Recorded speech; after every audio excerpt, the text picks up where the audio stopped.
ಒಂದು ಜಾತಿಯ ಬಗ್ಗೆ ಒಂದು ಜನಾಂಗದ ಬಗ್ಗೆ ಅವರೇ ಖಂಡನೆ ಮಾಡ್ತೀವಿ.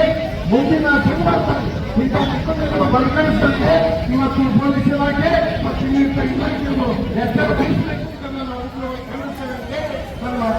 ಭಾಷೆಯಲ್ಲಿ ಬ್ಯಾಡ ಸಮಾಜ ಅಂತ ಬೇದಂತ ಉಮೇಶ್ ಕತ್ತಿ ವಿರುದ್ಧ ನಮ್ಮ ಅಥಣಿಯಲ್ಲಿ ಎಲ್ಲ ಸಂಘಟನೆದವರು ಮತ್ತು ಎಲ್ಲ ಜಾತಿಯವರು ಸರ್ವಾತೀತ ಜಾತ್ಯತೀತವಾಗಿ ಉಗ್ರವಾದ ಹೋರಾಟ ಮಾಡುತ್ತಿದ್ದೇವೆ. ರಮೇಶ್ ಕತ್ತಿ ಅವರೇ, ಒಂದು ಮಾತು ತಾವು ತಿಳ್ಕೊಳ್ಬೇಕು. ಯಾಕಂದರೆ ರಾಮಾಯಣ ಮಹಾಭಾರತ ಸಂವಿಧಾನ ಬರೆದವರು ನಾವು, ರಾಮಾಯಣ ಮಹಾಭಾರತ ಸಂವಿಧಾನ ಬರೆದವರು ನಾವು. ಬೇಡರ ಸಮಾಜ ಅವಾಗಿನ ಕಾಲದಲ್ಲಿ ಎಷ್ಟು ಜಾಣರಿದ್ದರಂದ್ರೆ ರಾಮಾಯಣ ಬರೆದಿದ್ದಾರೆ ವಾಲ್ಮೀಕಿ ಅವರು, ತಾವು ತಿಳ್ಕೋಬೇಕು. ಇವಾಗ ಆ ಜಾತಿ ಈ ಜಾತಿ ಆ ಜಾತಿ ಈ ಜಾತಿ ತಾವು ಮಾತಾಡ್ತಾ ಇದ್ದೀರಿ. ತಾವು ಯಾವ ಉಚ್ಚ ಜಾತಿಯಲ್ಲಿದ್ದೀರಿ? ನಮ್ಮಲ್ಲಿ ರಮೇಶ್ ಕತ್ತಿ ಅವರೇ, ದಯಮಾಡಿ ಇನ್ನೊಂದು ಸಲ ನಮ್ಮ ಜಾತಿ ದಲಿತರಿಗೆ ಆಗಲಿ ಅಲ್ಪಸಂಖ್ಯಾತರಿಗಾಗಲಿ ಪರಿಶಿಷ್ಟ ಜಾತಿ ಪರಿಶಿಷ್ಟ ಪಂಗಡದವರಿಗೆ ಯಾರೇ ಆಗಲಿ ಮಾತಾಡಿದರೆ ಇನ್ನು ಉಗ್ರವಾದ ಹೋರಾಟ ಮಾಡಬೇಕಾಗುತ್ತದೆ. ದಯಮಾಡಿ ಪೊಲೀಸರು ದಯಮಾಡಿ ಅವ್ರನ್ನ ಬಂಧಿಸಬೇಕು. ಬಂಧಿಸದಿದ್ದರೆ ನಾವು ಮತ್ತೊಮ್ಮೆ ಉಗ್ರವಾದ ಹೋರಾಟ ಮಾಡುತ್ತೇವೆ ಅಂತ ಈ ಸಭೆ ನಮ್ಮವ ಎಂದೆನ್ಸಯ್ಯ ಕೂಡಲ ಸಂಗಮ ದೇವ ನಿಮ್ಮ ಮನೆಯ ಮಗನೆಂದೆನ್ಸಯ್ಯ ಅನ್ನೋ ಹಾಗೆ ನಮ್ಮ ಲಿಂಗಾಯತ ಸಮಾಜ ಎಲ್ಲ ವರ್ಗ ಎಲ್ಲ ಜಾತಿ ಎಲ್ಲ ಜನಾಂಗದವರನ್ನ ತಮ್ಮವರು ಅಂತ ಬಗೆದು ಇವತ್ತು ನಡ್ಕೊಂಡು ಬಂದಿರತಕ್ಕಂತ ಒಂದು ಹಿನ್ನೆಲೆ ಇದೆ. ಒಂದು ಜಾತಿಯ ಬಗ್ಗೆ ಒಂದು ಜನಾಂಗದ ಬಗ್ಗೆ ಅವಹೇಳನಕಾರಿ ಮಾಡಿದ್ದನ್ನ ನಾವು ಖಂಡನೆ ಮಾಡ್ತೇವೆ. ಮುಂದಿನ ದಿನಮಾನದಲ್ಲಿ ಇಂಥ ಘಟನೆಗಳು ಮರುಕಳಿಸಿದಂತೆ ಇವತ್ತು ಪೊಲೀಸ್ ಇಲಾಖೆ ಮತ್ತು ಇನ್ನಿತರ ಇಲಾಖೆಯನ್ನು ಎಚ್ಚರ ವಹಿಸಬೇಕು. ಇದನ್ನು ನಾವು ಉಗ್ರವಾಗಿ ಖಂಡಿಸ್ತೇವೆ ಅಂತ ಹೇಳಿ ನನ್ನ ಮಾತನ್ನು ಕಳೆದ 2 ದಿನಗಳ ಹಿಂದೆ ಬೆಳಗಾವಿಯಲ್ಲಿ ಜಿಲ್ಲಾ ಮಧ್ಯವರ್ತಿ ಬ್ಯಾಂಕಿನ ಒಂದು ಆಡಳಿತ ಮಂಡಳಿ ಚುನಾವಣೆ ನಡೆದಂಥ ಸಂದರ್ಭದಲ್ಲಿ ಅಲ್ಲಿ ಚಿಕ್ಕೋಡಿ ಮಾಜಿ ಸಂಸದರಾದಂಥ ಮಾನ್ಯ ರಮೇಶ್ ಕತ್ತಿ ಅವರು ಒಂದು ಬೇಡ ನಾಯಕ ಜನಾಂಗದ ಬಗ್ಗೆ ಸಾರ್ವಜನಿಕವಾಗಿ ಅವಹೇಳನಕಾರಿ ಜಾತಿ ನಿಂದನೆ ಮಾಡುವುದರ ಮುಖಾಂತರ ಅವಾಚ್ಯ ಶಬ್ದಗಳಿಂದ ಆಗ್ಬೋದು, ಕಾಗವಾಡ ತಾಲೂಕಾ ಇರ್ಬೋದು, ಎಲ್ಲ ಸಮುದಾಯದ ಜನರೊಂದಿಗೆ ಇವತ್ತು ಅಥಣಿಯಲ್ಲಿ ಒಂದು ಬೃಹತ್ ಪ್ರತಿಭಟನಾ ಹಮ್ಮಿಕೊಂಡಿದ್ದ ಕಾರಣ ಅವ್ರ ಮೇಲೆ ಅಲ್ಟ್ರಾಸಿಟಿ ಕೇಸ್ ದಾಖಲಾಗಬೇಕು.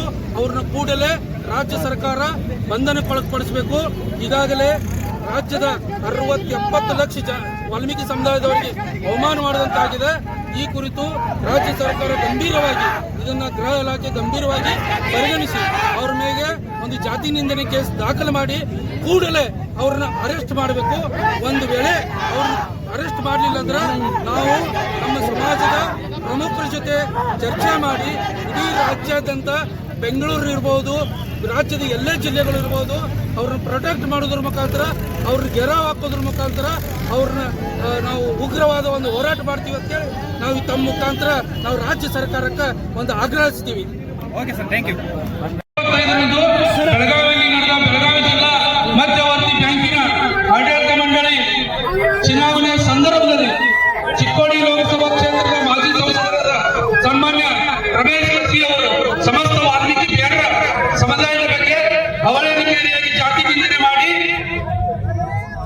ಸಾರ್ವಜನಿಕವಾಗಿ ಅವಮಾನಿಸಿದ ಕಾರಣ ನಮ್ಮ ಸಮುದಾಯವನ್ನು ನಿಂದಿಸುವ ಮತ್ತು ಸಮುದಾಯಗಳನ್ನ ಜಾತಿಗಳನ್ನ ಎತ್ತಿ ಕಟ್ಟಿ ಸಮಾಜದಲ್ಲಿ ಅಶಾಂತಿ ಗಲಭೆ ಉಳಿಸುವ ಉದ್ದೇಶದಿಂದ ಇಂತಹ ಅವಹೇಳನಕಾರಿ ಹೇಳಿಕೆಯನ್ನು ನೀಡಿರುತ್ತಾರೆ. ಇದು ನಮ್ಮ ಸಮಾಜಕ್ಕೆ ಶೋಭೆ ತರುವಂತದ್ದಲ್ಲ.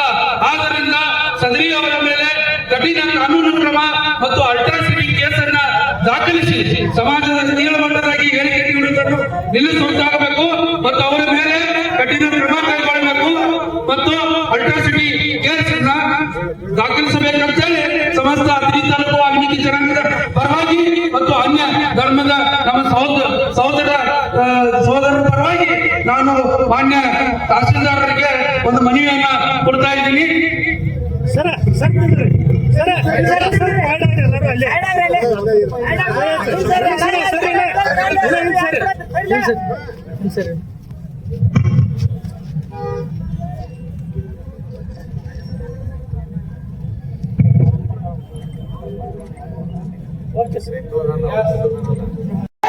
ಧಿಕ್ಕಾರ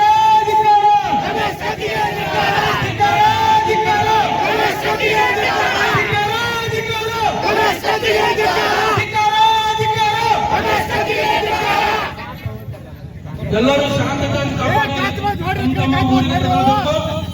ಸಮಾಜದ ಬಾಂಧವರಿಗೆ ಇದು ಒಂದು ಧನ್ಯವಾದಗಳು.